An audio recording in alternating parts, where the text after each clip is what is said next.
Welcome to the set of The Last Lap, a live Formula One watch-along show that brings together some of the biggest online F1 influencers reacting to each race as it happens. What is going on? It's an incredibly tech-heavy show to produce with live race graphics, real-time data, and even a set that changes colour based on what's happening in the race. The 5 lights are on. So in today's video, I'm going to take you behind the scenes to show you how I designed and built the broadcast setup for it, and all of the kit that we're using to make the show come to life.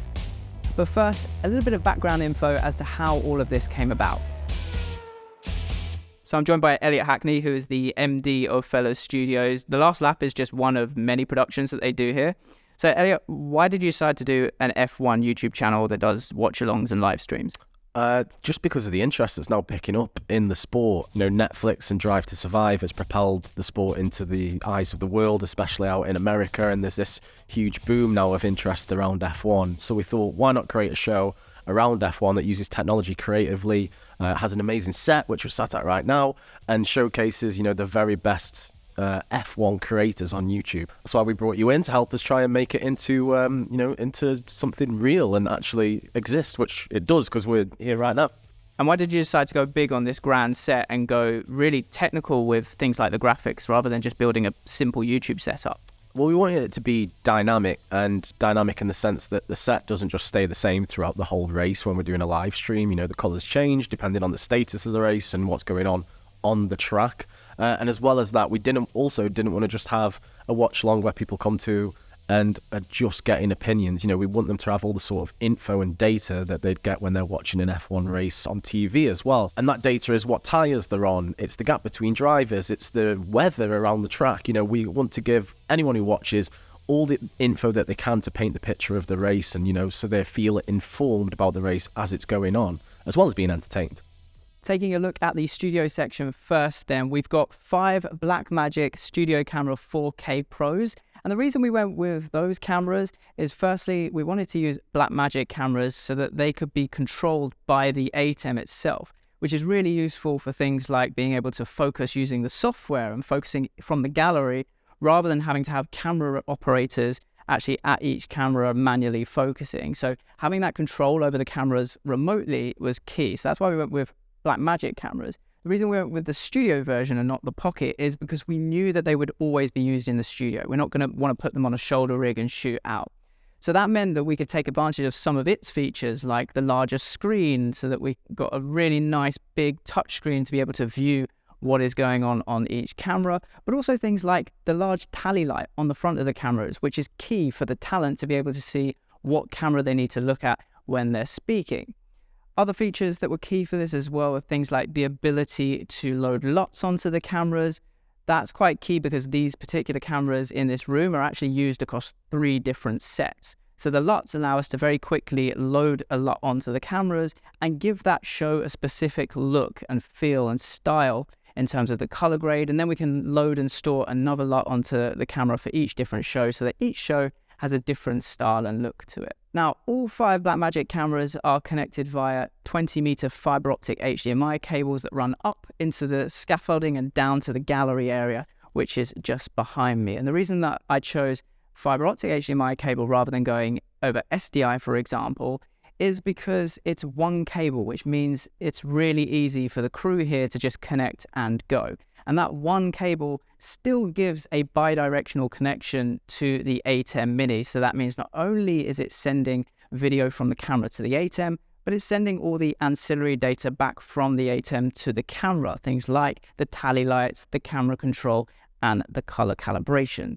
So those are the cameras. The other things we got in the studio as well is things like the monitors. So we have a big TV here that is showing the race very often for the crew. And then we also have a small comfort monitor as well that I'll get into in more detail later on in the video. So that's pretty much the studio setup. Let's head over to the gallery section, because that's where the real heart of the operation and the broadcast kit lives. At the center of the gallery section is this, the broadcast rack build. I spent many hours over this, and one tip that I would actually say to you if you're looking to build a rack is it's all in the planning. I went through about 5 or 6 different versions of where to put things like this power strip or the tray for the ATEM Mini here. So in my initial brief from Elliot, one of the things he said was the setup needs to be compact and it needs to also to be portable in case they need to move this whole rack unit into a different studio to do a live stream in there, or even pack it up and go away and do an external shoot. So I decided to build all of the kit into a rack with wheels that could be loaded onto a truck if needed. So let's go through some of the kit that's actually in here that makes the show possible. The first one being the brains of the whole operation, the ATEM Mini Extreme ISO. One of the reasons I went for this particular model is because it's got 8 inputs, and we're obviously using 5 of those for the cameras, but I felt like we might actually use all 8 inputs quite quickly. So I wanted to give myself a few more inputs as well. So the first 5 inputs in the ATEM Mini are for the cameras. The 6th one, I've created what I call a hot swappable input. And what I mean by that is actually hidden in the depths of this rack is an ATEM Mini original, before the Pros, the first ever ATEM Mini. And that allows me to plug 4 more inputs into that ATEM Mini, and then I take the output from that ATEM Mini and feed it into input number 6 of this ATEM Mini Extreme. And what that allows us to do is feed inputs that we know we're not going to use often, and we can hot swap between them. So for example, I'll come on to it in a second, the Hyperdeck feeds into that because we very rarely need to play videos. We also might want to plug in an iPad if we want to show something on screen. That allows us to have all of those devices plugged in already and then just hot swap between them, and it then feeds input number 6 into our main vision switcher. And then inputs number 7 and 8 here are actually used for graphics, and we'll talk more about graphics in a second when I talk about the Ultra Studio, because we use key and fill graphics on this show.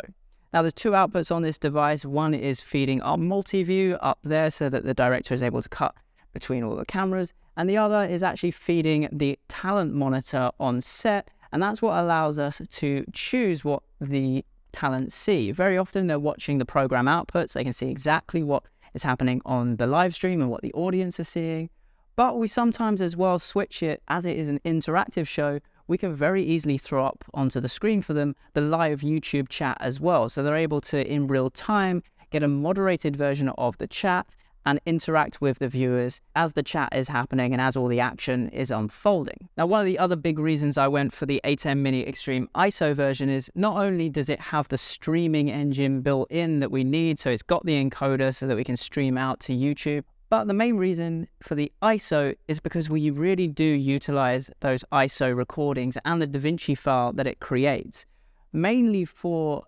clipping afterwards. So very often with the live show, we'll put the live show out, but then that live show creates content for the rest of the week, and the team are able to take that DaVinci file with the clean output of the live stream. So they're able to change camera cuts and things like that in post and easily clip out sections of the live show for things like YouTube videos or TikToks, thanks to that ease of use of the ISO recording and the DaVinci file. Next up, if we look at the top of the rack here on the left-hand side, we have the Hyperdeck Studio HD Plus, and we're using this solely as a playback device. So we can load our video files onto an SD card and put them in the device, and then we have full control over it, both with the physical buttons on the front, with the ATEM software control, or even, as I'll show you a little bit later, using a Stream Deck as well. And we'll use this in the last lap to play in things like the opening title sequence, the countdown, and in the future, possibly even playing in videos from fans or videos that we've shot out and about during the week. And it's connected via the HDMI output on the back of the Hyperdeck straight into the ATEM original ATEM Mini, which is then feeding into input number 6 on the ATEM Mini Extreme. Next to it at the top here is the Ultra Studio HD Mini, and that allows us to bring both key and fill graphics into our ATEM to display them on the stream. Now, graphics are a key part of the Last Lap live show. They really do help to tell the story for the viewer of what is happening in the race, because we receive live data directly from the race of things like the car's positions, where they are on the leaderboard, the live timings of the cars, lap data, weather data at the track, a whole plethora of live data every millisecond, basically. And we are able to visualize that data using our graphics software, Singular Live. The other thing as well is we want to be an interactive show, so we also have tools that allow us to bring the live chat in from YouTube or whatever platform we're streaming on and visualize that chat on stream as well in our own custom branded graphics. So there's a lot to do with graphics on this stream, and that really is where the Ultra Studio comes in. And our workflow for bringing in the graphics is Singular Live is what we use to create and run all the graphics, and that gives us an HTML output, and we use OBS's decklink output to send the signal to the Ultra Studio. And then the Ultra Studio is able to send the key and fill output out of its two SDI outputs on the back of the device. Now, of course, you may have noticed SDI out on the Ultra Studio, but HDMI inputs on the ATEM. So what we have to do is put a Blackmagic bidirectional converter in the middle of those to convert the signal from SDI to HDMI. And finally, on the front of the rack here, we have the trusty Behringer X32 rack mixer. This is our audio mixer. Now, some of the reasons that I absolutely love using it, it has a fantastic amount of effects that you can apply, limiters, compressors, dynamics, and things like that. It can be controlled over the network, and we'll talk more about that in just a second. But also it's got a number of outputs as well, and we really do utilize those outputs. We're able to feed anything into the presenter's ears that they need to hear. So we don't just have microphones plugged into this, we have the Sky audio from our race feed, for example. We have, if we're playing back videos, an audio feed from the Hyperdeck so that they can hear video playback. We have feeds from computers if we're bringing in remote guests and things like that. And we're able to route whatever signal at whatever volume they need to their ears. So they can hear exactly what they need at any time. We come around to the back of the rack now so I can show you what else is hidden away in this build. And the rack actually has its own router, Ethernet switch, and Wi-Fi. And that's really important, especially as this whole rack might be traveling around to different locations.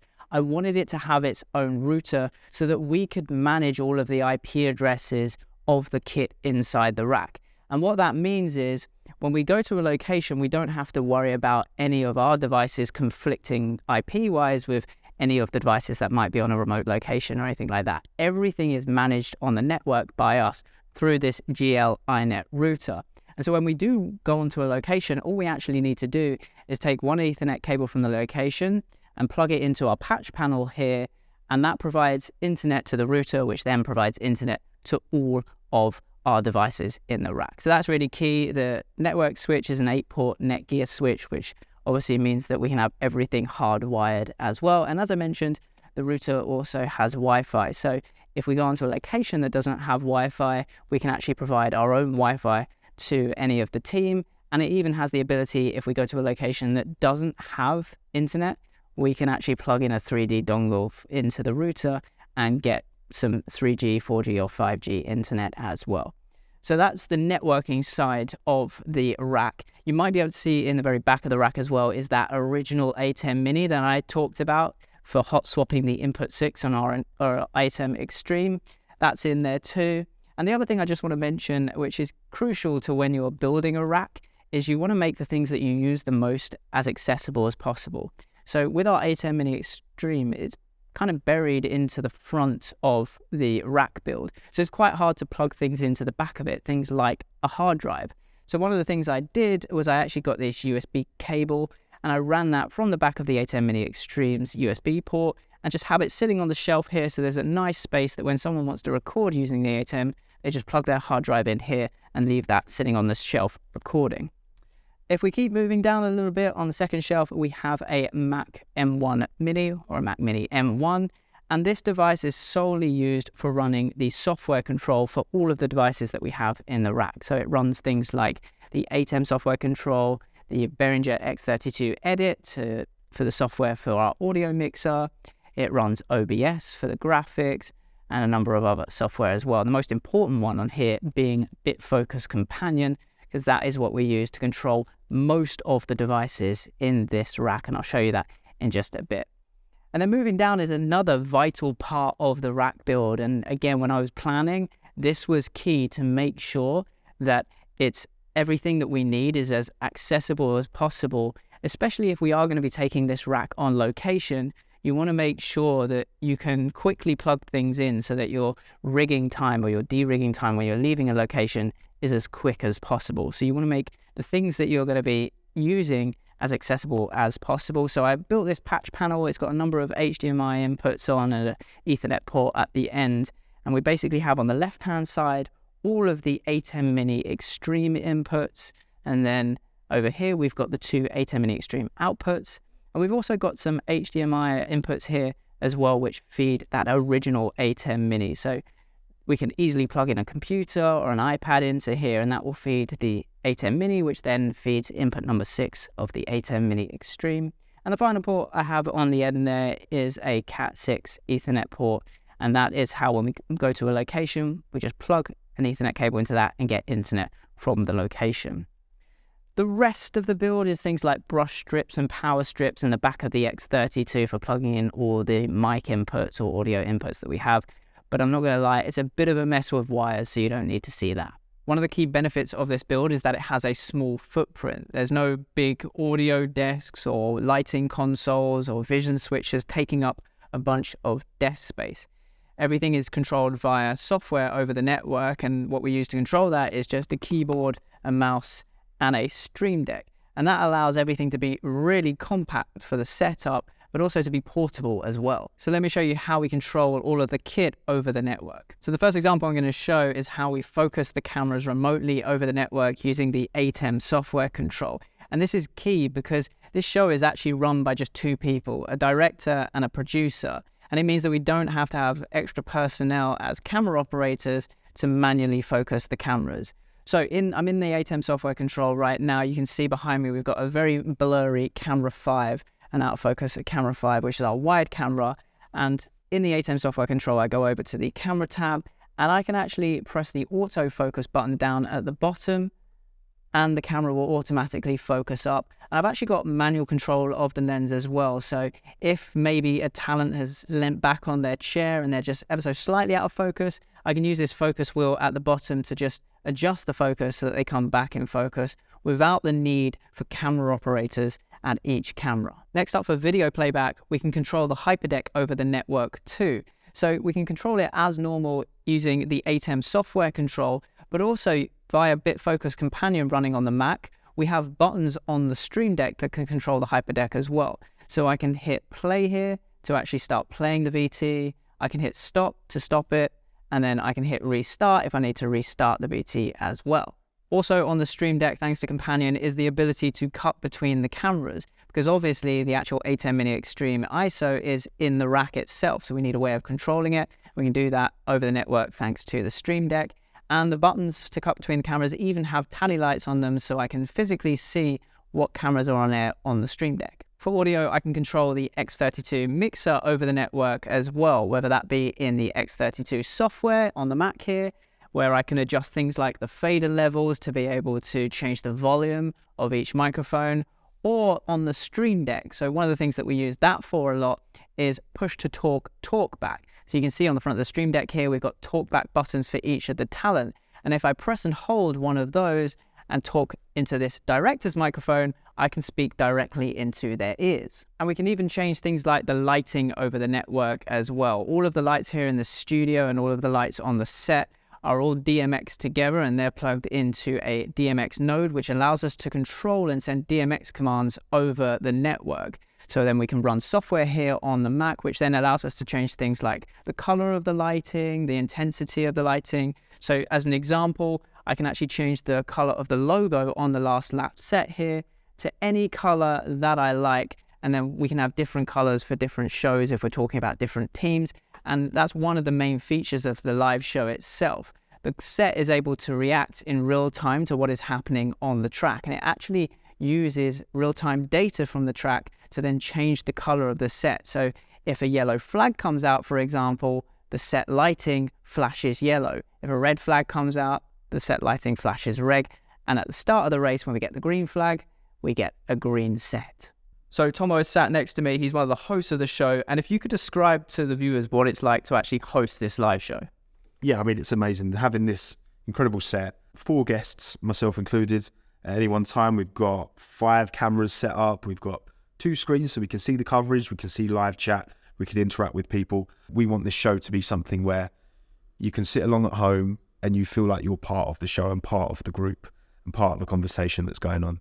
So you guys have seen the full setup and the behind the scenes. So Elliot, what has been your experience of the Blackmagic setup that we've created? A great one, in terms that not only has it worked very well on Last Lap in terms of the clipping, everything else that we do in terms of live content, and then even porting it onto our other content that's not pre-recorded and not live, we've now replicated the setup across our other shows that have a live offering as well, such as Pitchside and The Club. It just made sense because of speed, time saving, efficiency, and it works really, really well. And that as we continue to grow as a company and build out new shows and new products, we'll probably port it to all those too. So there you have it. I really hope you enjoyed this behind the scenes look at the Last Lap setup. If you did, please do hit that thumbs up button. It really does help. Also, if you're new to the channel and you want to see more content just like this, hit the subscribe button, turn on the notification bell as well. And if you've got any questions about today's video, you can always pop them in the comments down below. I read through all of them and will reply to as many of them as possible. And if you've got specific questions, or maybe you want to replicate this setup for your productions, you can always get in contact with me. My email address is on screen now, and we can set up a one-to-one consulting session. And once you've done all that, guys, I will see you on the next video.